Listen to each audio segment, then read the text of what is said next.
5학년 2학기 역사 공부를 할 때 거의 맨 끝부분에서 공부했던 부분 중에 총선거를 거쳐서 1948년 5월 10일 남쪽에서만 이제 총선거를 거쳐서 그 결과 1948년 7월 17일 헌법이 이제 공포가 되고 국회가 이제 조직이 되고 그리고 1948년 8월 15일 날 대한민국 정부가 이제 남쪽에 수립이 되었다 하는 내용을 공부를 했었습니다. 그래서 7월 17일은 이제 헌법이 제대로 만들어져서 국민들 앞에 공포가 되고 이제 국회가 조직이 되고 했기 때문에 제헌절이라고 해서 지금까지 이제 기념일로 지정이 되어 오고 있는데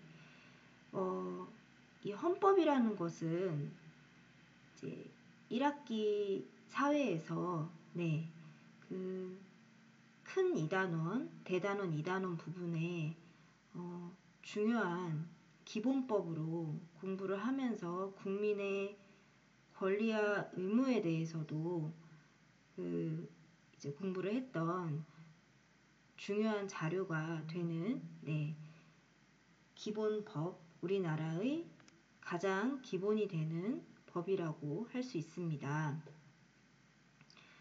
그래서 이렇게 대한민국 헌법의 내용 중에서 몇 가지만 골라가지고 이제 1학기 사회에서 국민의 기본 권리와 의무에 대해서 공부를 할 때 활용을 이제 했었던 것을 잘 떠올려 보고 선생님이랑 같이 이제 공부했던 친구들은 다시 한번 무엇을 공부했었는지 복습을 한번 해보도록 하겠습니다. 인간이 당연히 누려야 할 권리는 인권이잖아요. 인권.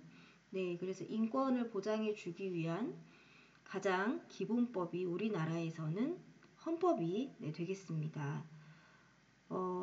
그리고 대한민국의 주권은 국민에게 있고 모든 권력은 국민으로부터 나온다 하는 것이 이제 헌법에 기록이 되어 있고 우리나라가 민주주의 이념을 가진 나라이기 때문에 이렇게 주권이 국민에게 있고 모든 권력은 국민으로부터 나온다 라는 것이 헌법의 제1조에 이렇게 기록이 되어 있는 거고 네모칸이 되어 있는 부분에 어떤 단어를 넣어야 하는지 한번 떠올려 볼게요.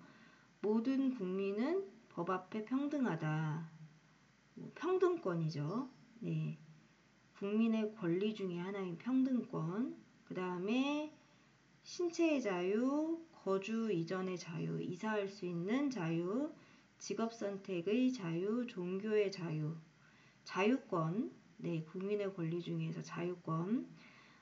그리고 이제 선거를 지금은 만 몇 세 이상은 모두 자격을 가지고 국회의원을 뽑든 대통령을 뽑든 선거를 할 수 있는 자격을 가지고 있습니다. 처음에 이제 대한민국 정부가 구성이 될 때는 여성이 선거에서 좀 권리를 가지지 못했던 적도 있었어요. 근데 지금은 남자와 여자 모두 다 평등하게 당연히 만 이제 18세 이상이 되면은 누구나 선거를 할 수 있는 선거권을 가집니다. 이렇게 국민이 이제 정치에 참여할 수 있는 국민의 기본권은 참정권이 됩니다. 국민의 기본 권리 중에 정치에 참여할 수 있는 참정권. 잘 기억을 떠올려 보고 부당한 내용에 대해서 국가기관의 문서로 청원할 수 있는 권리를 가진다. 청원이라는 것은 어떤 것에 대해서 좀 부당하다, 맞지 않다라고 요구할 수 있는 그런 뜻을 가지고 있고요. 그래서 자신의 어떤 의견을 이렇게 해달라라고 문서로 청원할 수 있는 권리, 그 다음에 이런 청원한 내용에 대해서 법률에 의한 재판을 받을 권리, 그래서 자신의 어떤 요구하는 권리나 요구하는 내용을 다시 이제 되찾을 수 있는 네, 그런 국민의 기본권은 청구권이었죠. 청구권. 요청하여 구하다라는 뜻이고요. 그리고 모든 국민은 능력에 따라 균등하게 교육을 받을 권리를 가지고 그리고 모든 국민은 근로의 의무를 네, 가진다. 근로라는 것은 일을 한다라는 건데 일을 해서 소득을 이제 번다. 그 근로를 할 수 있는 것은 의무도 되고요. 그 다음에 권리도 될 수 있는 겁니다. 그래서 일을 해서 네, 경제활동에 참여하는 것을 네, 소득을 내고 이렇게 자신의 생활을 그 소득으로 지낼 수 있는 그런 권리는 네, 일을 하는 근로의 권리, 근로를 통해서 이렇게 생활을 유지할 수 있는 권리를 가지기도 하고 그 다음에 근로의 의무를 가지기도 하고 일을 해야 이제 소득도 얻지만 세금도 낼 수 있고 그래서 나라의 어떤 경제가 운영이 되니까요. 그리고 모든 국민은 인간다운 생활을 할 권리를 가진다. 관련된 국민 기본권은 사회권이라고 할 수 있습니다. 인간다운 생활을 하기 위해서 뭐 이렇게 어떤 활동에 참여할 수도 있고 사회생활을 할 수 있는 권리이죠. 그리고 소득이 좀 부족할 때 어느 정도 이상 많이 부족하면 뭐 그거에 대해서 지원을 받을 수도 있고 그래서 생활을 이제 진행하는데 불편함이 좀 없도록 나라가 어느 정도 보호를 해줘야 한다. 이제 하는 것이 이제 관련된 국민 기본권이 사회권이 되고요. 네, 아까 균등하게 교육을 받을 권리, 능력에 따라 균등하게 교육을 받을 권리를 가진다. 교육권에 대해서 이제 얘기를 할 때 의무 이제 교육이라고 해서 초등학교 1학년부터 고등학교 1학년까지는 나라에서 이제 뭐 다 지원을 해주고 의무적으로 교육을 받을 수 있도록 네, 이거는 뭐 의무가 될 수도 있지만 교육의 기회를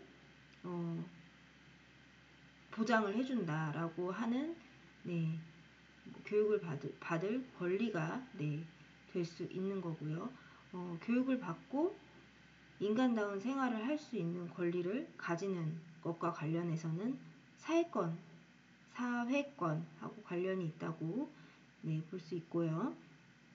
그리고 모든 국민은 건강하고 쾌적한 환경에서 생활할 권리를 가지며 국가와 국민은 환경 보전을 위해서 노력하여야 한다. 이거는 환경 보전의 의무하고 관련이 있습니다.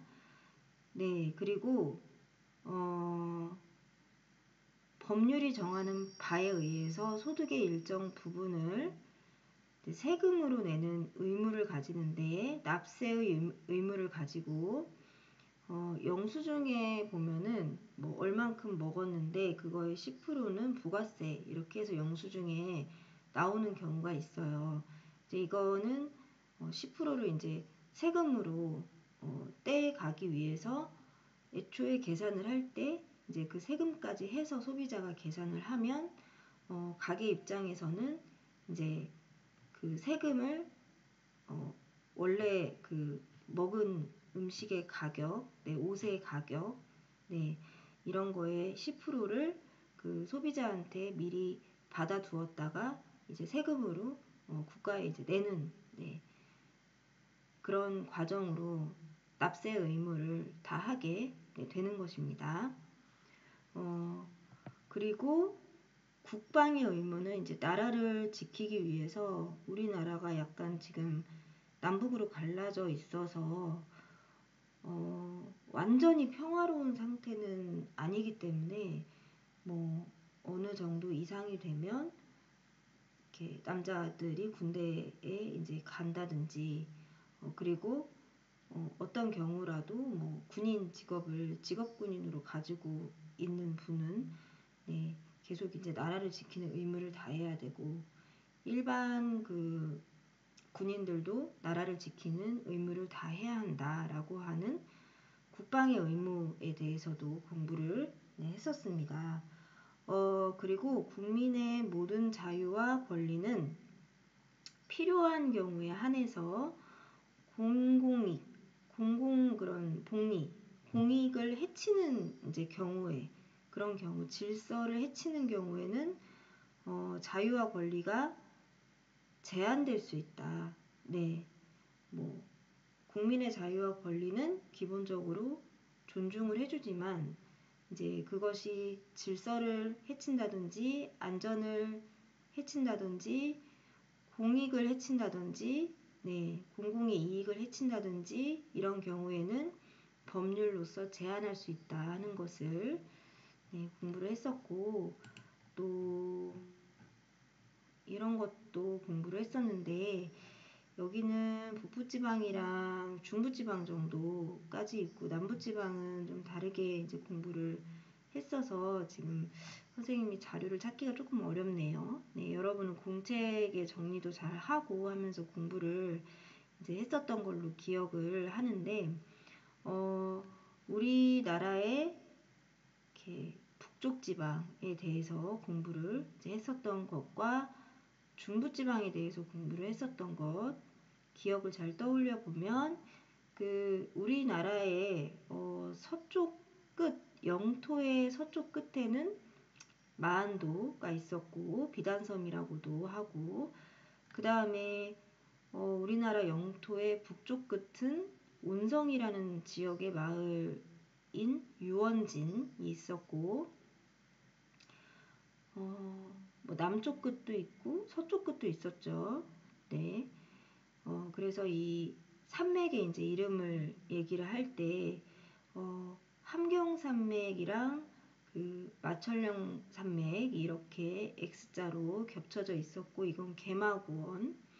날씨가 굉장히 서늘하고 고랭지 배추가 재배되는 개마고원이 있었고요. 그 다음에 뭐 이쪽에는 낭림산맥, 네, 그 다음에 묘양산맥 이렇게 있었고요. 여기는 이제 청진이라는 북쪽의 도시, 네, 북쪽의 도시 굉장히 날씨가 춥겠죠. 이 위쪽에 있으니까 러시아 있고 막 여기 중국의 이쪽 압록강, 두만강 있는 쪽도 상당히 춥거든요. 특히 겨울에 남쪽의 추위하고는 많이 다르게 훨씬 춥다고 합니다. 그리고 여기 밑에 보면 네, 그 북쪽 지방의 어떤 기준이 되는 멸악산맥, 네, 멸악산맥이 이렇게 있고 휴전선이 지금 사실 이렇게 이어져야 되죠. 네, 강원도 철원 위쪽으로 이렇게 해서 네, 이제 한번 직접 선을 그어보라고 선생님이 여기 빈칸을 만들어 놨었던 것 같아요. 네, 그 강원도 철원은 우리 남쪽에 있는 대한민국 영토입니다. 그런데 그 휴전선 근처에 아주 가깝게 있어요. 네, 6.25 전쟁이 한 3년 정도 동안 네, 진행이 되고 마지막에 휴전선이 그어진 위치가 그 강원도 철원의 바로 위쪽에 이제 위치를 하게 된 것입니다. 네, 그리고 뭐 여기 이런 지역이 있고 양구, 고성, 인제, 속초 여기 이렇게 문제를 한번 냈었네요. 그리고 그 지역을 나누는 기준에 대해서도 공부를 했었죠. 천령관 기준으로 날씨가 바뀌는 지역이 생겨서 관북지역, 관동지역, 그 다음에 관서지방으로 관서지역 이렇게 나뉘게 됐는데 천령관이 한 이쪽 정도에 이제 있는 고개입니다. 네, 고개를 이제 얘기를 할 때는 관이라고 네, 이름을 붙였으니까 이 천년간 기준으로 해서 뭐 관북 지역, 그 다음에 관동 지역, 관서 지역 이렇게 좀 나누었어. 지역을 이제 부르는 이름을 나누었었던 걸로 공부를 했었고, 그 다음에 휴전선 위쪽은 북부지방이라고 우리가 이제 얘기를 지금은 하고 있는데, 휴전선 위쪽은 북부지방, 휴전선 아래쪽에서 어디까지는 중부지방, 어디까지는 남부지방, 뭐 이렇게 얘기를 하고 있는데, 우리나라가 원래 이제 조선시대 같은 경우에는 이제 남쪽 북쪽이 합해져서 하나의 나라였으니까, 네, 저쪽 개마고원 있는 쪽도 우리 이제 나라 땅이었고, 백두산, 압록강, 두만강 있는 쪽까지 우리나라 땅이었잖아요, 계속. 네, 이렇게 우리나라가 하나일 때는 북부지방을 이제 나누는 기준이 어디였었다고 했죠? 멸악산맥이었었다고 했죠. 멸악산맥 위쪽이 춥고 평야가 적어서 북부지방이라고 합니다. 그랬었고, 뭐 우리나라 영해는 해안가 기준선에서 12해리입니다. 이 해안가가 지금 여기니까 이 해안가에서 12해리다. 그래서 1해리가 1852m니까 12해리면은 몇 미터냐? 네. 한 2만 미터가 좀 넘었을 거예요. 네. 이 해안선으로부터 2만 미터씩을 더 나아간 데까지가 우리나라 영해라고 볼 수가 있다. 영공에 대해서도 배웠었죠. 영토, 영해, 영공. 그리고 중부지방에 대해서 공부를 할 때, 북부지방이랑 좀 겹치기도 하지만 황해도, 북쪽의 황해도 지역은 전통적으로 지역을 부르는 이름이 해서지방, 그 다음에 충남과 충북과 대전을 얘기할 때는 이런 호수의 서쪽이기도 하고 그 다음에 금강의 서쪽이기도 하다. 그래서 금강의 옛 이름이 호강이니까 이 충남, 대전, 충북 이쪽은 금강의 서쪽에 네, 속한다. 금강줄기가 여기서부터 이제 시작이 되니까 금강의 서쪽이라고 보아서 호서지방이라고 네, 이렇게 얘기를 했었고 이쪽은 황해도 서쪽 지방이다 해서 해서지방이라고 얘기를 했었고 이쪽은 호서지방 그 다음에 지금 여기는 태백산맥이고요. 그 다음에 태백산맥에서부터 소백산맥이 흘러나오고 금강줄기도 이렇게 해서 네, 흘러나오고 합니다. 태백산맥을 기준으로 해서 오른쪽은 영동지방, 뭐 왼쪽은 영서지방 해서 뭐 영동지방은 그 동해바다가 이제 깊어가지고 약간 기온을 이렇게 빠져나가지 않게 보호해주는 역할도 하고 뭐 그 다음에 태백산맥이 오른쪽으로는 굉장히 경사가 이제 높아가지고 네, 이 사이의 공간이 영동지방이라는 이 사이의 공간이 태백산맥의 그 가파른 산줄기와 뭐 동해바다의 그 비교적 따뜻한 기온 때문에 영동지방이 겨울철에 기온이 조금 높은 편이다. 뭐 따뜻하다는 얘기가 아니라 영서지방 같이 춥지 않고 약간 더 따뜻하다는 얘기예요. 영서지방은 뭐 보호해줄 그게 없으니까 태백산맥 왼쪽 부분은 이렇게 완만한 경사라서 뭐 이렇게 바람이 다 이렇게 내려가고 그리고 여기 뭐 보호해줄 만한 그런 뭐가 없으니까 영서지방은 다소 춥고 영동지방은 동해바다랑 그 다음에 태백산맥의 가파른 그런 산줄기 때문에 이 안에 공간이 보호가 돼서 약간 비교적 조금 따뜻한 편이다. 네, 그런 거를 공부를 했었고 그 다음에 충주 중에 한 호수의 이름이 의림지였죠. 의림지.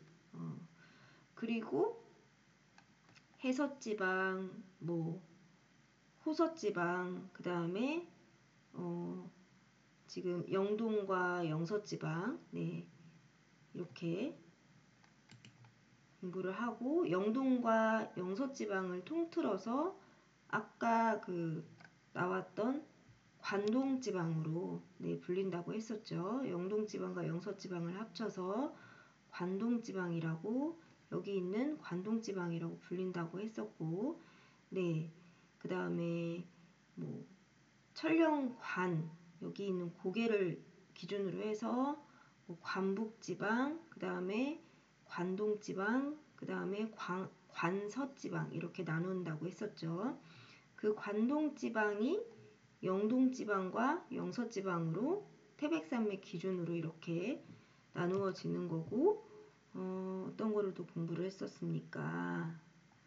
그 문경이라는 지역이 여기 있는데, 문경이 옛날 이름은 조령이라고 했었죠. 조령. 공부했던 내용이 조금씩 기억이 나나요?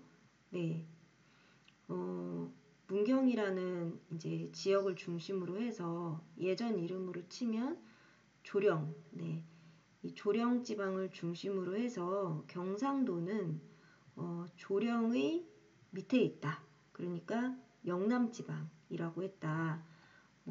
여기가 이제 기준이 됐었던 것 같아요. 네, 여기가 이제 조령이라는 옛날 이름을 가지고 있으니까 경상도는 조령의 남쪽이다. 그래서 영남지방 이렇게 불린다고 했었고, 이제 전북특별자치도, 전라북도에서 전북특별자치도로 이름이 바뀌었죠. 강원도도 강원특별자치도로 이름이 바뀌었고, 그러니까 전북특별자치도는 이 금강, 즉 옛날 이름으로 따지면 호강의 남쪽에 있으므로 호남지역이라고 불리기도 했습니다. 네, 전북특별자치도는 금강의 남쪽에 있으므로 호강의 남쪽에 있다. 그래서 호남지역이라고 불렸었어요. 우리가 1학기 때 공부했던 그 내용을 이렇게도 한번 살펴보고, 그리고 또 공책에 이제 정리를 하면서 남부지방에 대해서도 공부를 하고, 뭐 공책에 정리를 하면서 인구 분포도, 산업 분포도, 뭐 교통 이런 거에 대해서 네, 공부했던 내용을 다음 시간에 한 번 더 그 부분에 대해서 복습을 한번 해보도록 하겠습니다. 1학기 사회를 이제 지금 복습을 하는 이유는 2학기 사회가 역사였는데, 역사가 이제 6.25 전쟁 네, 부분까지 공부를 이제 하고 5학년 2학기를 마무리를 했어요.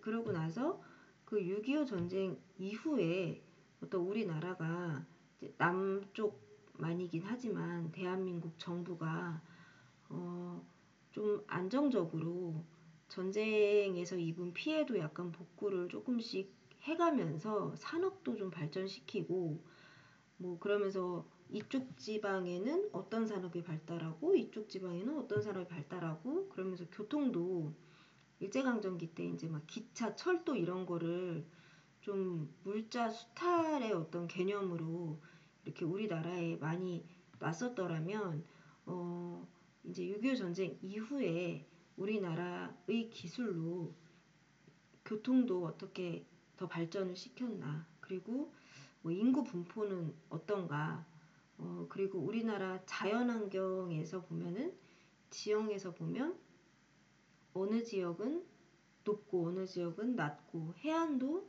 뭐 동해안, 서해안, 남해안의 그 성격이 조금씩 다른 점도 있습니다.